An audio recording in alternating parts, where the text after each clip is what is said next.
बंजारा समाजाचा महामोर्चा या ठिकाणी निघालेला आहे एसटी मध्ये आरक्षण मिळवून देण्यासाठी। आणि बघताय की बंजारा समाज किती मोठ्या संख्येने या ठिकाणी उपस्थित आहे। हैदराबाद गॅजेटनुसार त्याप्रमाणे मराठा बांधवांना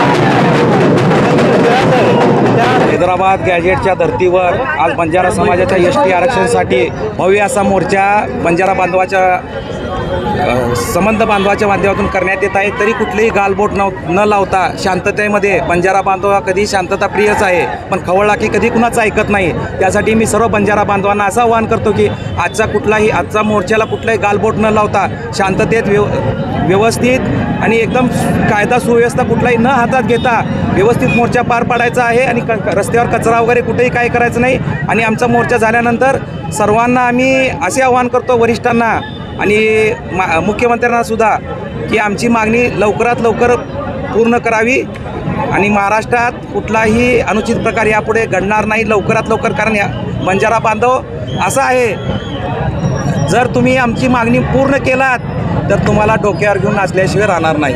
किती लोकसंख्या असणार आहे? जास्तीत जास्त 10 ते 15,000 लोक मोर्चाला सहभागी होतील। उलट मनोज जरांगे दादाचा आभार मानतो, कारण त्यांनी हैदराबाद गॅजेट हे सरकारला लागू करण्यास भाग पडलं। आमची 30 ते 40 वर्षापासून मागणी होती की एसटी आरक्षण करा।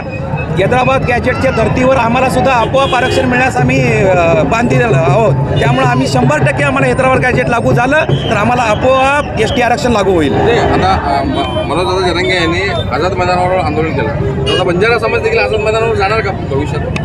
आम्हाला मुख्यमंत्र्यांकडून अपेक्षा आहेत की लवकरात लवकर त्यांनी आमची मागणी पूर्ण करतील, नाहीतर मुंबईमध्येच आमचे कमीत कमी 8 ते 10 लोक आहेत। आमचा एक मेसेज जरी गेला तर ते आझाद मैदानावर आजच्या आज तात्काळ पोहोचतील। पण आम्हाला असं कुठलाही शासनाला किंवा लोकांची अडवणूक करायची नाही। आम्हाला फक्त आमच्या मागण्या शांततेप्रिय मागणी मागायच्या आहेत आणि आमची मागणी पूर्ण करावी अशी आम्ही मुख्यमंत्री साहेबांना विनंती करतो। नेते कोण येणार आहेत? बच्चू कडू वगैरे कोण येणार? बच्चू कडू येणार आहेत, राजेश राठोड आहेत, हरिभाऊ राठोड आहेत, महाराष्ट्राचे 2-3 आमदार आमच्या बरोबर सहभागी होणार आहेत।